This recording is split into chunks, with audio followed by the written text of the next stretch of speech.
On nous a expliqué sur BFM TV hier que s'il y avait une pénurie d'œufs, c'est parce qu'il y avait le ramadan. En traduction, c'est à cause des musulmans. On nous l'avait déjà sorti en 2022, où M. Leclerc avait expliqué que s'il manquait d'huile d'olive, c'est parce qu'il fallait faire frire les moutons de l'Aïd. David Guiraud a complètement raison. Aujourd'hui, on a stigmatisé une communauté. On a également foutu toute la poussière sous le tapis en venant expliquer que tous les problèmes de la France étaient de la faute des musulmans et des arabes.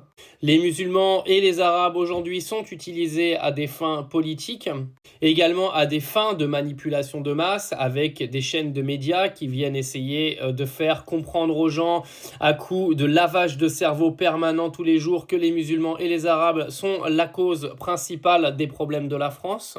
Pourtant, c'est pas les arabes et les musulmans qui ont créé 3000 milliards de dettes dans le pays. Pourtant, c'est pas eux qui veulent nous emmener en guerre avec la Russie. C'est encore moins eux qui ont créé les 2 premières guerres mondiales au passage. Mais ça marche, la communication, elle fonctionne très bien. Parce que moi, je le vois sur les réseaux, aujourd'hui, il y a énormément de libération de la parole non condamnée, du racisme permanent sur les réseaux qui fait qu'aujourd'hui, c'est devenu banal et que je pense qu'en justice, ce n'est même plus condamnable. Vous dites 1% de ce que disent les gens sur les musulmans sur les réseaux à un juif et vous passez pour le plus gros antisémite de la planète. Par contre, vous pouvez insulter les arabes et les musulmans, le racisme n'existe absolument plus dans ce sens-là.